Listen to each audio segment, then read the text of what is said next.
Mafia leader విలీనాన్ని అడ్డుకోనీకి 8 పేజీల letter Telangana BJP అధ్యక్షునికి CM వచ్చిండు, 2 సార్లు సీఎం వచ్చింటే బరాబర్ సీఎం వస్తాడు, బరాబర్ ఇదే కంటోన్మెంట్ గడ్డ మీద కూర్చొని మర్జింగ్ చేసి కంటోన్మెంట్ ని డెవలప్ చేస్తాడు.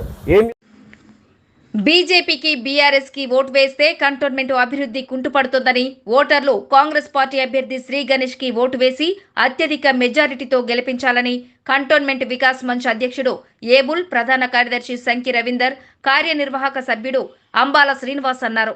సెకండ్ లక్ష్మీనగర్లోని వికాస్ మంచ్ కార్యాలయంలో జరిగిన విలేకరుల సమావేశంలో మాట్లాడుతూ రాష్ట్ర ముఖ్యమంత్రి రేవంత్ రెడ్డి కంటోన్మెంట్ జీహెచ్ఎంసీ విలీనం చేసి అభివృద్ధికి సహకరిస్తానని వాగ్దానం చేస్తుండగా మరో పక్కన నామినేటెడ్ సభ్యుడు బీజేపీ నాయకుడు జె రామకృష్ణ మంత్రి కిషన్ రెడ్డి ద్వారా జీహెచ్ఎంసీలో విలీనం కావద్దని సిఫార్సు లెటర్ ద్వారా అభ్యంతరాలు చేస్తూ అడ్డుకోవటం శోచనీయమైందని అన్నారు.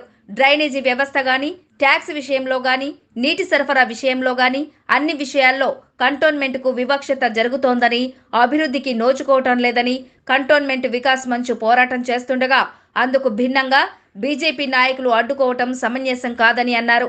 ముఖ్యంగా కంటోన్మెంట్ లో కాంగ్రెస్ అభ్యర్థి గెలిస్తే విలీనానికి సుముఖంగా ఉన్న రేవంత్ రెడ్డితో కంటోన్మెంట్ అభివృద్ధికి కృషి చేయవచ్చని, అందుకు గాను ఆలోచన చేపట్టి కాంగ్రెస్ అభ్యర్థి శ్రీ గణేష్ విజయానికి సహకరించాలని విజ్ఞప్తి చేశారు. బీజేపీ అభ్యర్థి గాని, టీఆర్ఎస్ అభ్యర్థి గాని కంటోన్మెంట్ అభివృద్ధికి చిత్తశుద్ధి లేదని, కంటోన్మెంట్ పై సరియైన అభిప్రాయాలు లేవని విమర్శించారు. వారి వల్ల కంటోన్మెంట్ ప్రగతి జరిగేది లేదని, ఖచ్చితంగా ఓటర్లు శ్రీ గణేష్ కి ఓటు వేసి విజయం చేకూర్చాలని విజ్ఞప్తి చేశారు. మిగులు బడ్జెట్ తో ప్రారంభమైన టీఆర్ఎస్ ప్రభుత్వం ఇక్కడ 2014లో వారి ప్రభుత్వం గద్దె దిగే వరకు 5 లక్షల అప్పుల పాలైన రాష్ట్రమే. అలాగే 70,000 కోట్ల లోటు బడ్జెట్తో ప్రారంభమైన బీజేపీ ప్రభుత్వము 25 లక్షల నుండి 50 లక్షల అప్పుల పాలైన దేశం. ఇంటికి ₹1,00,000 అప్పు. ఇటువంటి పరిపాలన మనకు అవసరమా? ఈ దేశానికి కాంగ్రెస్ పార్టీ ఎంత అవసరమో మనమంతా గుర్తించవలసిన అవసరం ఉంది. ఈ దేశంలో ఇది వరకు మనం ఎంజాయ్ చేస్తున్న అన్ని డెవలప్మెంట్స్ కాంగ్రెస్ పార్టీ చేసిన అభివృద్ధి.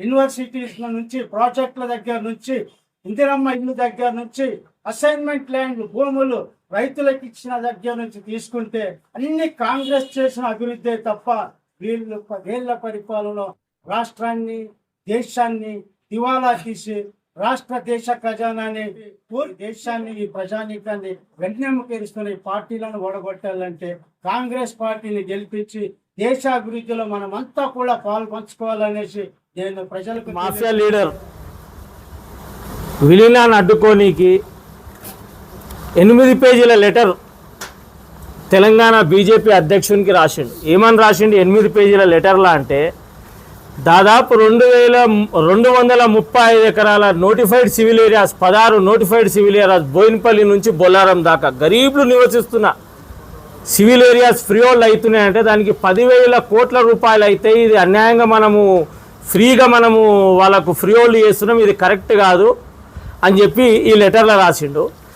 ఈ గరీబులకి ఇవాళ కంటోన్మెంట్లో దాదాపు 18th సెంచరీలో ఫామ్ అయిన కంటోన్మెంట్ ఇవాళ దాకా వాళ్ళ బొక్కలు రెక్కలు అన్నీ ఆడు బ్రిటిష్ వానికి పనిచేసి ఇటు కంటోన్మెంట్ అటానమస్ బాడీలా ఏ అభివృద్ధి లేకుండా ఉన్న ఈ నిరుపేదలని ఇలా government of India free hold చేస్తా అంటుంటే నీకేం కళ్ళమంటే భయ్ 10,000 కోట్ల రూపాయలు ల్యాండ్ మనం స్టేట్ గవర్నమెంట్కు ఫ్రీ హోల్డ్ చేస్తున్నామని ఎంత మటుకు కరెక్ట్? నువ్వు ఒక పబ్లిక్ రిప్రజెంటేటివ్ ఆ కంటోన్మెంట్లో ఇంకేమన్నా మాఫియా రాజకీయం నడిపిస్తున్నావా?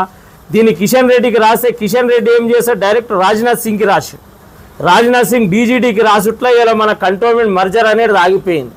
కంటోన్మెంట్ మర్జర్ అయితే ఈ 16 నోటిఫైడ్ సివిల్ ఏరియాలు ఉన్న ప్రజలందరికీ వస్తాయి, హాస్పిటల్స్ వస్తాయి, రోడ్ కనెక్టివిటీ పెరుగుతుంది, నాలా కనెక్టివిటీ పెరుగుతుంది. అంటే అభివృద్ధి చెందుతుంటే నువ్వు ఎందుకు కోరుసుకుంటలేవు? ఎందుకు ఈ విధంగా విలీనాన్ని అడ్డుకున్నావు? ఎందుకు ఈ విధంగా మాఫియా రాజకీయాలు చేస్తున్నావు? ఇది నీకు కరెక్ట్ కాదు. ఇది అందుకనే ప్రజలారా కంటోన్మెంట్ల బీజేపీ పార్టీకి డిపాజిట్ కూడా రావద్దు. దానికి బీఆర్ఎస్ పార్టీ కూడా ఏం అతీతం కాదు. బీఆర్ఎస్ పార్టీ కూడా ఎన్ఓసి ఇచ్చినట్టే ఇచ్చి మళ్ళీ దాని ఇంకా 1,00,000 కొరీలు పెట్టింది. ఇది గమనించాలి. కాబట్టి మన సాధక బాధకాలన్నీ తెలిసినటువంటి వ్యక్తి ఇవాళ మనకు సీఎం. కాబట్టి సీఎం గారు అన్ని విధాలుగా మనల్ని ఆదుకుంటా అన్నాడు. కాబట్టి గణేష్ గారిని మనం భారీ మెజార్టీతో గెలిపిద్దాం, కంటోన్మెంట్ అభివృద్ధి పదంలో ముందుకు తీసుకుపోదాం. ఇవాళ కంటోన్మెంట్ అభివృద్ధి అంటే ఆషామాషి అభివృద్ధిగా హైదరాబాద్తో ధీటుగా అభివృద్ధి పదంలో ముందుకు తీసుకుపోదాం. గణేష్ గారిని భారీ మెజార్టీతో గెలిపిద్దాం. ఈ మాఫియా రాజకీయాలను మాత్రం ఎంటర్టైన్ చేయొద్దు. ఈ మాఫియా రాజకీయాలు చేసిన పని ఈ లెటర్ని మేము ఇలా రిలీజ్ చేస్తున్నాం. పెద్ద అంశం ఇది. ఒక ఆర్మీ నుంచి సివిల్ ఏరియాని మర్జ్ కావడం అంటే ఇంత పెద్ద ప్రాసెస్ లా ఏదైనా ప్రజలకు అన్యాయం జరుగుతుందా, అందరికి న్యాయం జరుగుతుందా అని చూడాల్సిన నాయకులు ఇట్లా మాఫియా రాజకీయాలు చేస్తున్నారు. ఇది ఎంత మట్టుకు వాళ్ళకి కరెక్ట్ కాదు. ఇలా కంటోన్మెంట్ వల్ల చిన్న స్థాయి నుంచి పెద్ద స్థాయికి తీసుకొచ్చిన కంటోన్మెంట్ న్యాయం చేయాల్సిన టైం వచ్చినప్పుడు వీళ్ళు అన్యాయం చేసుడు వీళ్ళకైతే కరెక్ట్ కాదు. ఈ ఎన్నికలలో వీళ్ళకు సరైన బుద్ధి చెప్పాలా. డిపాజిట్లు కూడా రావద్దు. కంటోన్మెంట్ లో గణేష్ గారిని భారీ మెజార్టీతో గెలిపించుకుందాం, విలీనాన్ని సాధించుకుందాం, హైదరాబాద్ తోని ధీటుగా అభివృద్ధి పదంలో ముందుకు పోదాం. అంటే హౌసింగ్ స్కీమ్ రావద్దా కంటోన్మెంట్ కి? ప్రజలకు ఇల్లులు జాగాలు రావద్దు, ఇల్లులు కట్టొద్దు. Government, state government, central government నుంచి జాగా స్టేట్ గవర్నమెంట్ కి బదిలీ అయితే government aims to undertake massive housing schemes. అంటే కంటోన్మెంట్ కి మ్యాసివ్ హౌసింగ్ స్కీమ్స్ వద్దా? ఇదే గుడిసెలల్లా, ఇదే స్లమ్లల్లా, అదే మోరీలల్లా, అదే మోరీ వానొస్తే మునిగిపోయి అదే కూలిన గుడిసెలల్లా బతకాలని కోరుకుంటుండ రామకృష్ణ. ఇదే కిషన్ రెడ్డి మళ్ళీ దీన్ని ఎండాస్ చేసిండు. స్టేట్ ప్రెసిడెంట్, మన తెలంగాణ స్టేట్కే ప్రెసిడెంట్ అని ఈ పాయింట్ చూడకుండానే ఎండాస్ చేసిండా? ఇట్లనే గరీబ్లా బతకాల కంటోన్మెంట్.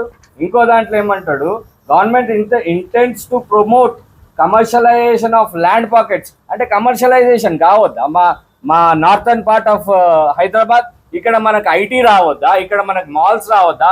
ఇక్కడ మనకు థియేటర్స్ రావద్దా? ఇక్కడ మనకి నువ్వు జూబ్లీ హిల్స్ లో 5 పైసల లీడర్వి. నువ్వు జూబ్లీ హిల్స్ లో ఏం సాధించడు? నువ్వు ఎమ్మెల్యే అయినావా, మినిస్టర్ అయినావా? నువ్వు వచ్చి ఈడ క్వశ్చన్ చేస్తున్నావు. నువ్వు 5 పైసలు చెల్లని 5 పైసలు నువ్వు జూబ్లీ హిల్స్ లా. మొన్న మీ గోపినాథే నిన్ను ఎవడరా నేను పిలిచిండు అన్నాడు. నువ్వు వచ్చి రూపాయి చెల్లని మనిషి అని నువ్వు గణేష్ అని పేరు పెట్టి అంత మొనగాడివా?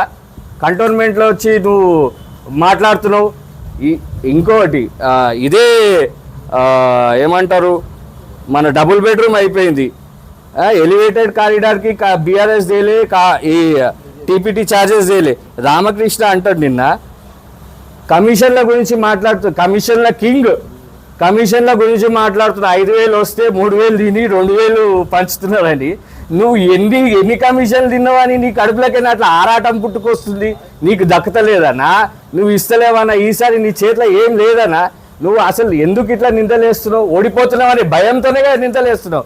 2 సార్లు సీఎం వచ్చిండు, 2 సార్లు సీఎం వచ్చింటే బరాబర్ సీఎం వస్తాడు, బరాబర్ ఇదే కంటోన్మెంట్ గడ్డ మీద కూర్చొని మర్జింగ్ చేసి కంటోన్మెంట్ని డెవలప్ చేస్తాడు.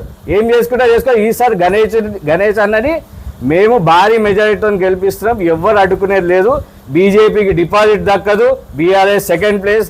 ఆమెది ఇప్పటికీ కూడా వాళ్ళు ఇద్దరిని లాస్ అయినారు. ఇప్పుడు ఇంకా ఆమెను ఇంకా లాస్ చేసి ఆమెను ముంచనీకే ఆమె చుట్టూ ఉన్న లీడర్లు పనిచేస్తున్నారు తప్ప ఆమె గురించి ఎవరు పనిచేస్తే ఆమె ఇప్పటికైనా విరమించుకొని గమ్మున ఉంటే మంచిది. గణేష్ అన్న విన్ అవుతుండు, భారీ మెజారిటీతో గెలుస్తున్నాడు. గణేష్ అన్న హైదరాబాద్ స్టేట్ నుంచి మినిస్టర్. సరైన బుద్ధి చెప్పాలా, డిపాజిట్లు కూడా రావద్దు. కంటోన్మెంట్లో గణేష్ గారిని భారీ మెజార్టీతో గెలిపించుకుందాం, విలీనాన్ని సాధించుకుందాం, హైదరాబాద్తోని ధీటుగా అభివృద్ధి పదంలో ముందుకు పోదాం.